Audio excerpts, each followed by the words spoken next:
How did a once introverted programmer go from coding in a cubicle to leading an iconic American brand? Well, that's exactly what Omaha Steaks CEO Nate Rempe did.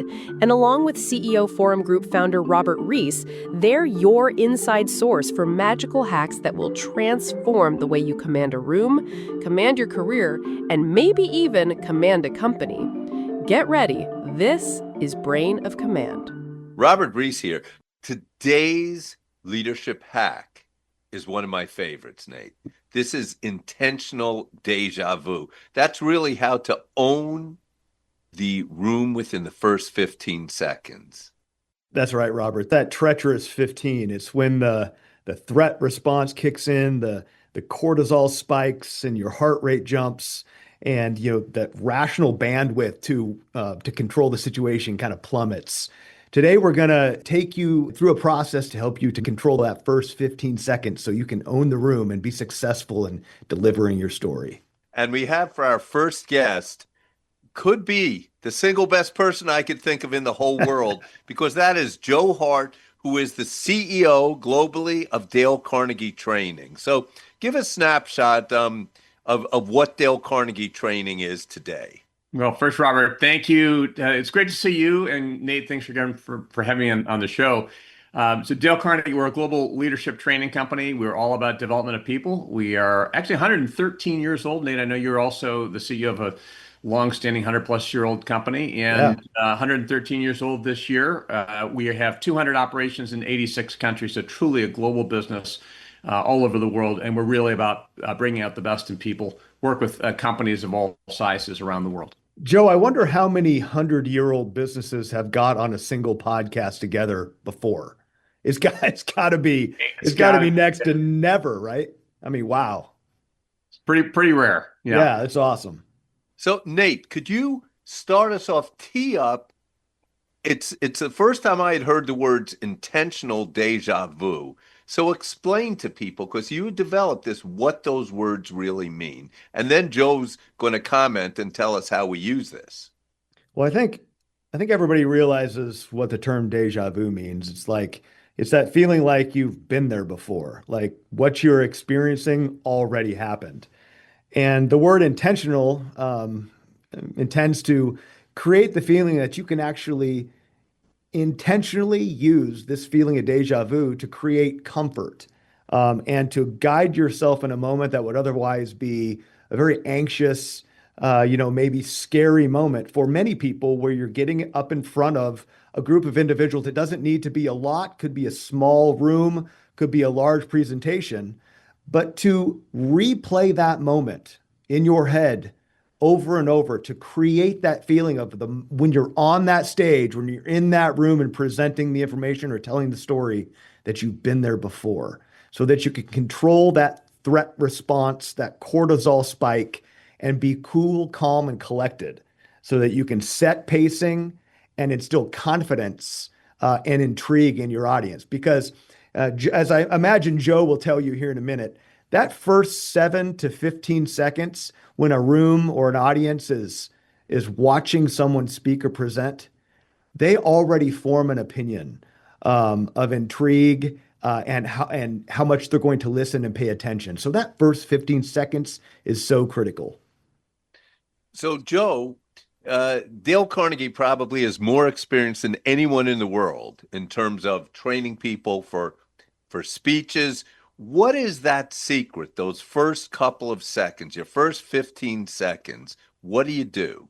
Well, before I answer that, Robert, let me just go back to that. I love this intentional déjà vu concept that Nate has. And in fact, I think it comes down to so much of what Dale Carnegie taught. And the one thing I didn't say when you asked about this is many people think about Dale Carnegie as public speaking, right? So how Dale Carnegie wrote How to Win Friends and Influence People, probably the best known person or one of the best known people in history in terms of, really trying to help people bring out the best of it. They give powerful speeches.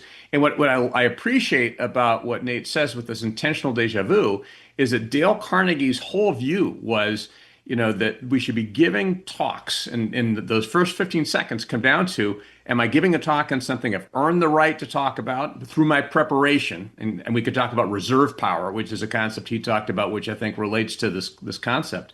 Am I eager to share this because I want to give something to the audience. I see it as a gift. And then the third thing was, am I excited about the topic? Is it something really that resonates to me? Because so much of that is just, we want it to be that authentic person. So that those first 10 to 15 seconds, if we've done everything right leading up to being there, it's going to be a lot easier. So, but to your specific question, Robert, you want to start a talk. Here's how not to start the talk. With just well, it's good to be with you all today.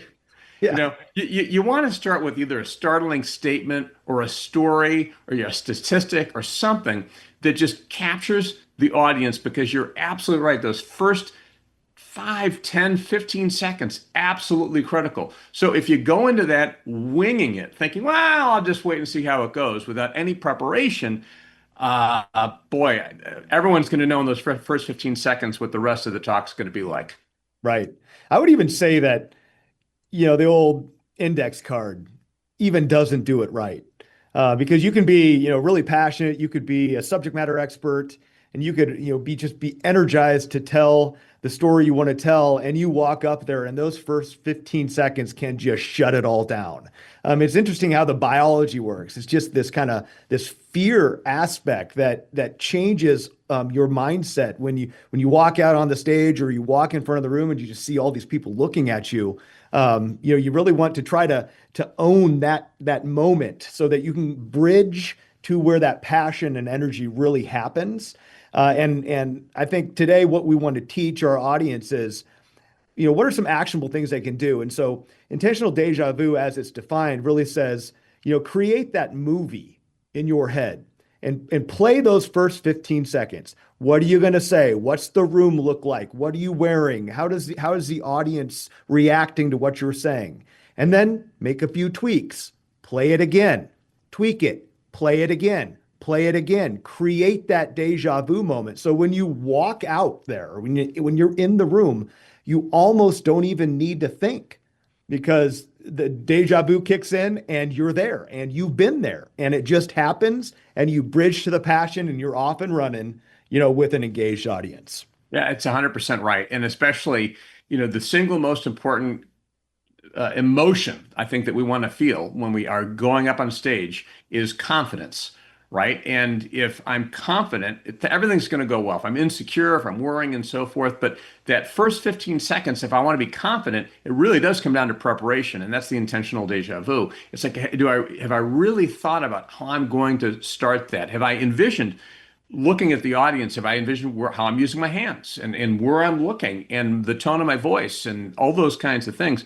The one caveat to this, I think, that is really important is sometimes this is one of the biggest mistakes that we can all make in a talk, is we'll write the talk, we'll memorize the talk word for word, and then we stand up in front of an audience and we try to recite it. And there's so many examples of people who've done that and then just gone blank. Oh, yeah.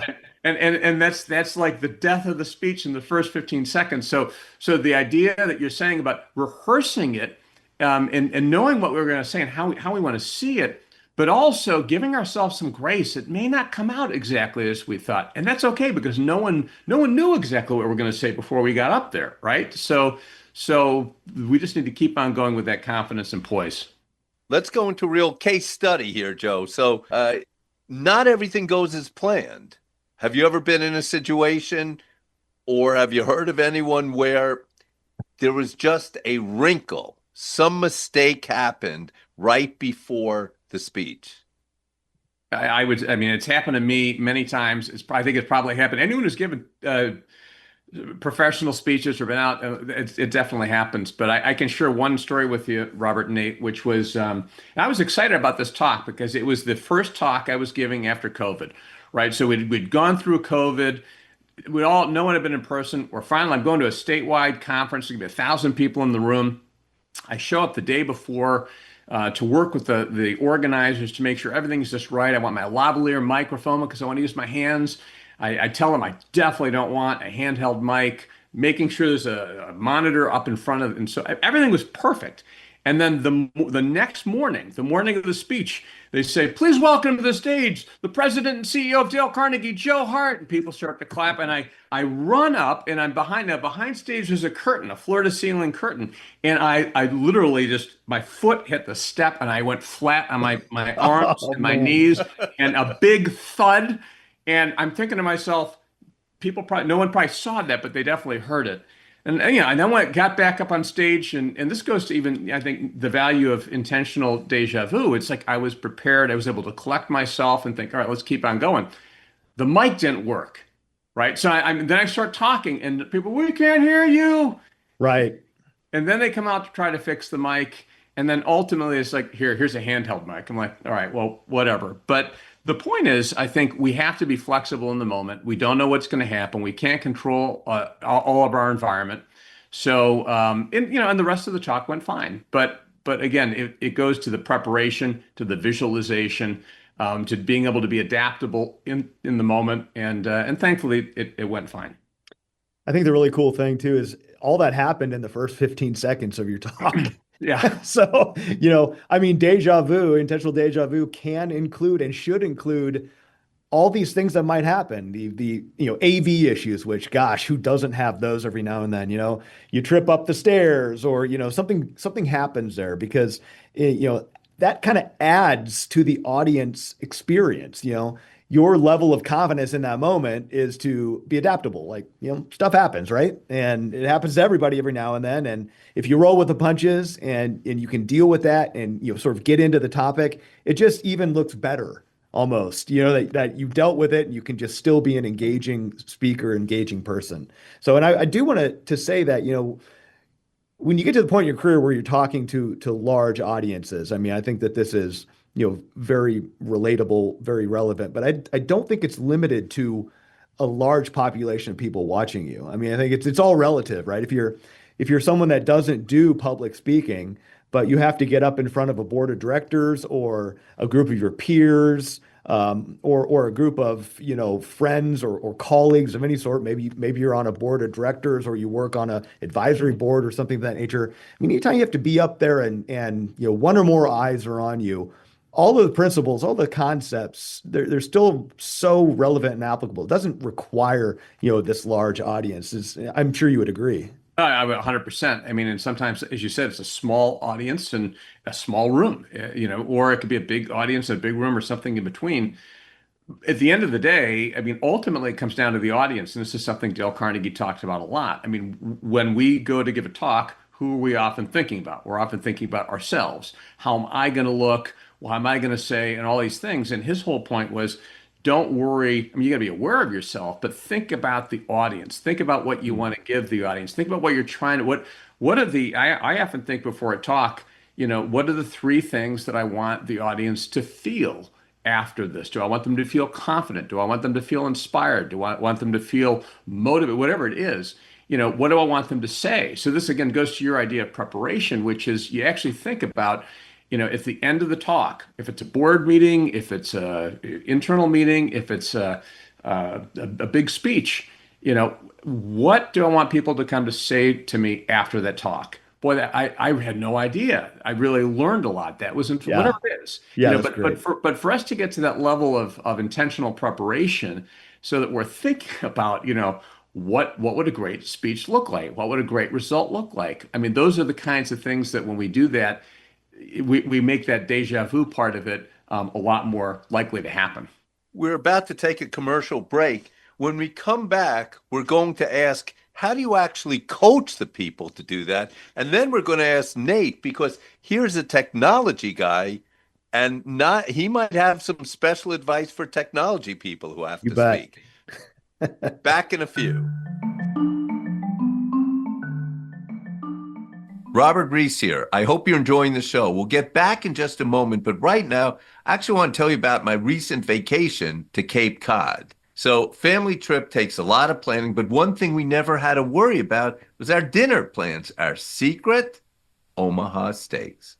We brought up several variety packs with chicken, those big deli-style franks, my favorite sirloin burgers, and of course, Pop-Up's favorite, the steaks.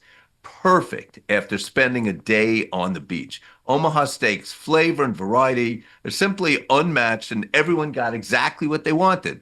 So here's my gift to you. First, you could get 50% off your order when you go to omahasteaks.com. But for our loyal listeners, you will take an extra $45 off with code CEO at checkout. That's omahasteaks.com, and code that you could remember, CEO, to make your summer sizzle. Hi, it's Robert Reiss, and we are here today with Joe Hart.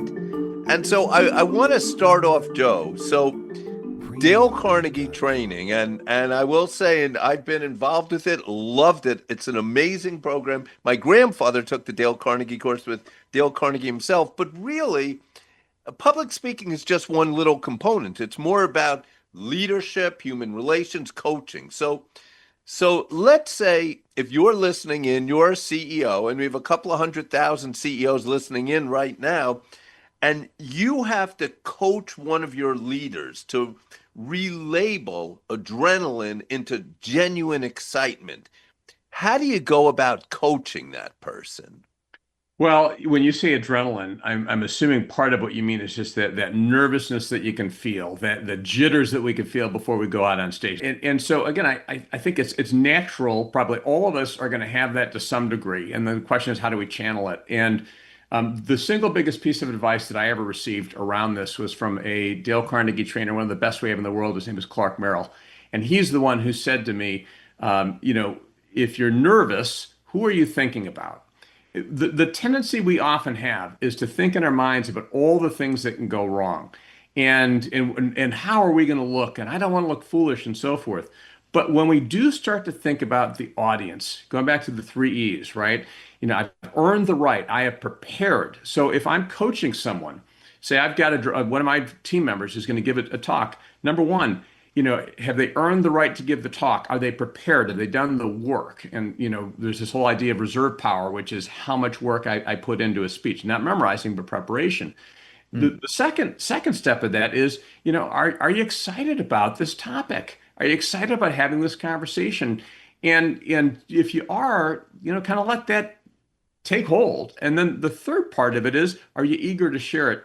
And so when we start to take our attention off of ourselves, off of the worry about the different things that can happen, and I think about Robert's my audience. I want to give this point, this insight, this story, whatever it is. What naturally happens is you start to get a little bit more relaxed. And frankly, if you can get over the first 30 to 60 seconds, a lot of those jitters can then really go away. If you've done the prep and you've done these other things, then you can feel right at home on stage. Joe, I've had, many, many occasions where I've gone up on stage and I've practiced my own idea of intentional déjà vu. And for me, it's sort of like this idea of the cognitive load I have in my head, preparing for the speech or the talk. Like if I try to put too much into my brain about, memorizing the speech, to controlling the entire scenario, it almost becomes manufactured or mechanical. And so I've had a lot of success with just kind of like lighting that 15-second fuse and then, kind of letting the firework take off and organically creating that energy. And you're spot on. It's like, if you're passionate about it, if you're qualified to talk on it, you want to get other people excited about it. I mean, those are the things, that's the recipe for success if you can get that fuse lit and kind of let the firework take off. Yeah, 100%. I mean, it's at the end of the day, and you think about the audience wants to connect with us. They want us to know that we're real, that we're authentic. And you can over prepare if you're trying to think about exactly what it is you want to say. But I mean, which goes to another point, Nate. We haven't really talked about it yet, but one of the things I would encourage people is you don't need note cards. You probably don't give a speech with note cards. You've got it's just you, and often it's just about knowing where you want to go in the talk, and to kind of just. But if you've done the reserve, that preparation, then you can let the natural you being out. But you're right about that 10 or 15 seconds. If you could really start out strong and really you can look around, and if you feel like you're connecting with people and people are engaged. And of course, we've got to re-engage people multiple times throughout the talk, but that first 15 seconds is absolutely critical. Although I would say too, though, even if let's just say we botch that first 15 seconds, which can happen, it doesn't mean we can't recover, right? We can still recover, but we got to figure out how to re-engage the audience and kind of get back on track. So I agree with you. It's really, really important that first 15 seconds.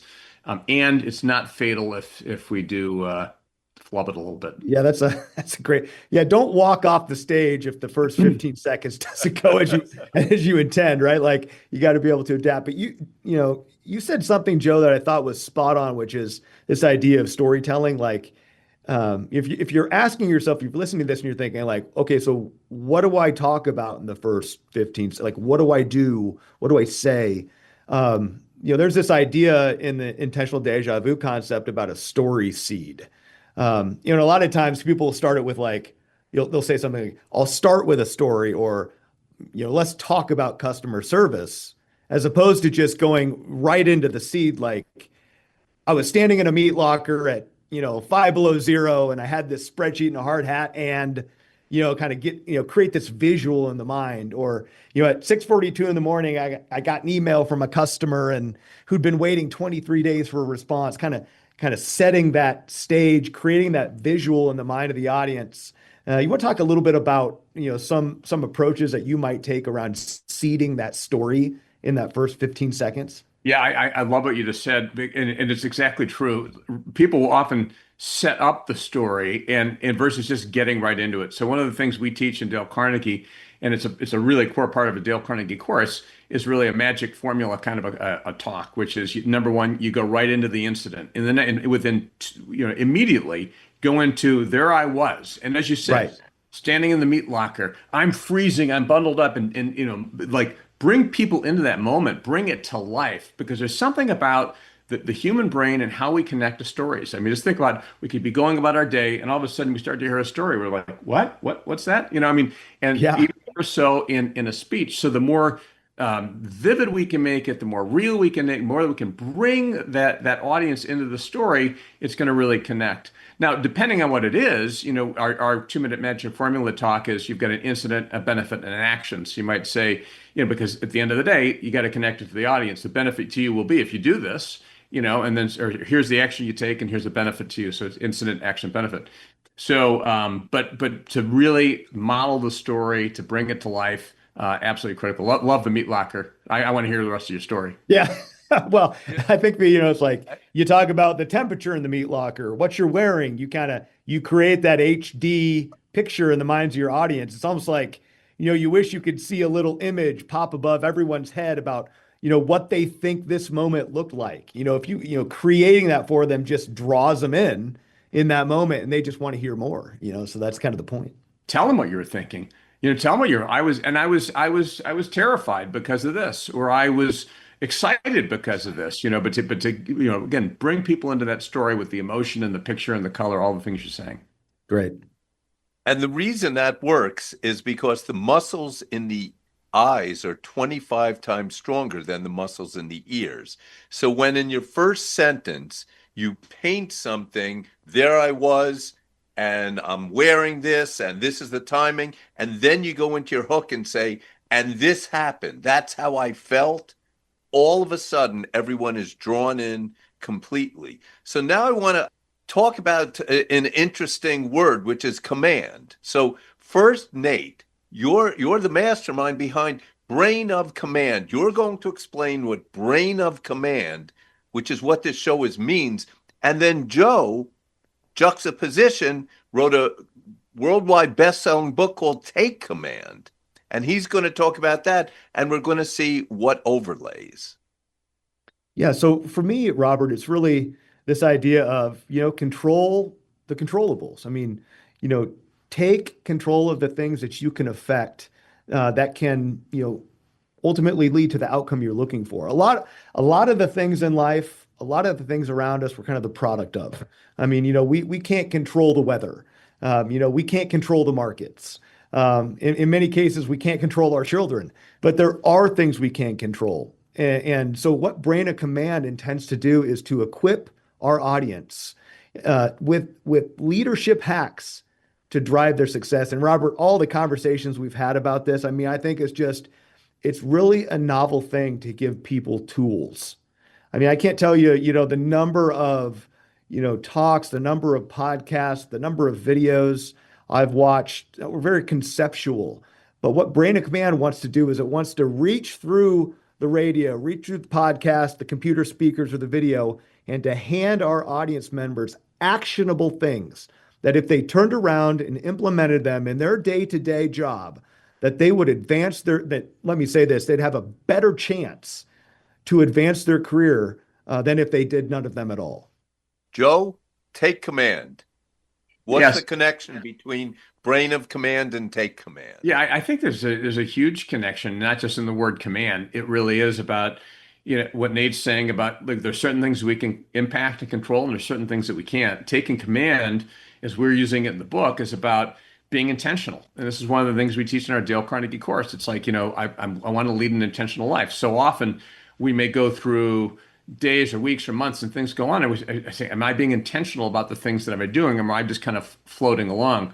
So taking command in the book is about taking command of our thoughts and our emotions first, right? I mean, there's a lot of things that can create anxiety or worry or stress or aggravation or frustration, but taking command of our thoughts and emotions means that we learn how to manage our emotional state. We've got emotional intelligence so we can be courageous and resilient and confident in those difficult times. So even, I'm going to stand up on stage.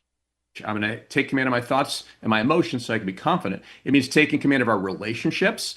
A lot of times we can blame other people and say, this person is this, but what's my responsibility? What are the actions I can take to strengthen a relationship? What's the life that we want to live? What's the vision we have for ourselves? And again, all these things we covered in our Dale Carnegie course as well as in the Take Command book. And I want to ask the final question to Nate. So, Nate, you're a technology person. Not as frequent that the technology expert becomes the CEO and someone who is passionate. And you have this incredible culture at Omaha Steaks. Everyone I meet there has this excitement, this energy, this love. What's the secret in communications for technical people? That you have that same background and you broke through that barrier with tremendous success. Yeah, I think us technologists, we're sort of predispositioned to not be engaging. I think we tend to, kind of to grow up in this environment where, we're sitting in front of the computer screen, in front of the device, and, we can get it. We can command that for certain. But we're less equipped, and I speak only from myself. I'm sure there are plenty of people listening that are like, well, I'm an engaging technologist and, more power to you. But, if you're one of those people, technology or not, that thinks to yourself, I really need some help to figure out, how I can swing, the statistics in my favor. I literally built 11 tools, 11 hacks to, in effect, Robert, overcome the things in my life that were holding me back, okay, quote unquote, to overcome the things that were holding me back. And I needed things that, I needed tools and hacks that I could put in practice that didn't require, a multi-page instruction sheet. Things that came a little bit less naturally, but if I had a cue or had a kind of a snazzy title to the hack or something that would remind me of it, that I could put it in practice. And over the last, I don't know, call it 15 years or so, these magic 11 leadership hacks, Robert, have catapulted my career. I mean, they are the reason why I went from cubicle to corner office. And I feel compelled to share them, over the next 11 episodes so I can empower and equip listeners and people across the country that, maybe have a lot to offer their companies, but just need that extra push. Brain of Command will deliver that, and it will deliver in a way that they can literally take it, just that nugget, that intentional deja vu nugget, for example, and put it in practice. And my hope is that down the road, as we take our audience through this journey, that we actually hear about success stories where some of these leadership hacks actually helped people be more successful or be in the moment or get the results that they're looking for. I couldn't be more excited to take the audience over time through our conversations, and it's really great. And gosh, I would love to hear from Joe as well on that. Well, I'm excited to be here, and I'm excited to hear more about your 11 principles. I think this is, it's interesting that Dale Carnegie has 30 principles for how to win friends and influence people, 30 for how to stop worrying and start living. But, I think what you're talking about are easy things that ultimately we can remember and put in place that can transform our lives. And certainly that's what we've been doing at Dale Carnegie for over 100 years. It sounds like that's what your secret. I can't wait to hear more about your 11 ideas and principles, Nate. But I think all of this comes back to the fact that we all have to be intentional about our careers. We have to be intentional about our futures, about our relationships, and all those kinds of things. They're not going to happen on themselves. They're not going to be the way that we want them unless we are intentional. And we've got principles like the 11 that you have, or Dale Carnegie's principles. Yeah, I love that. It makes me feel, Joe, like I'm on the right track. Yeah. So the one thing that I thought was just a really special moment for me that I share with you, I sent these 11 to my dad, who I've just got like the utmost respect for, right? He's just this kind, smart, sort of good leader, just salt of the earth type of guy. And he read through them and called me back. He's like, I wish someone would have told me about these 30 years ago. So, it's kind of like, okay, I mean, that's the point, right? Is to share these things. And I hope we're sharing them in a way that's consumable and fun. It's a dialogue that's, I think, fun to listen to. And I'm just super jazzed to continue it, and very thankful you're able to join me today. Well, thank you for having me on the show, and I'm honored to be your first guest. I mean, it's a remarkable discussion, and really admire the work that you're doing. Sets a high bar. Thanks for joining us on Brain of Command. And remember, in the future, when you have a major communications event, a speech coming up, just remember intentional déjà vu. Think about a time intentional déjà vu could help you command the room with passion and energy. Remember to play the movie in your mind to live that moment repeatedly and build confidence and comfort. Thanks for listening to Brain of Command. Join us next time to see how a simple game of Simon Says can give you a huge communication advantage. And don't forget to like, subscribe, and tell your colleagues that you're hacking your career with Brain of Command.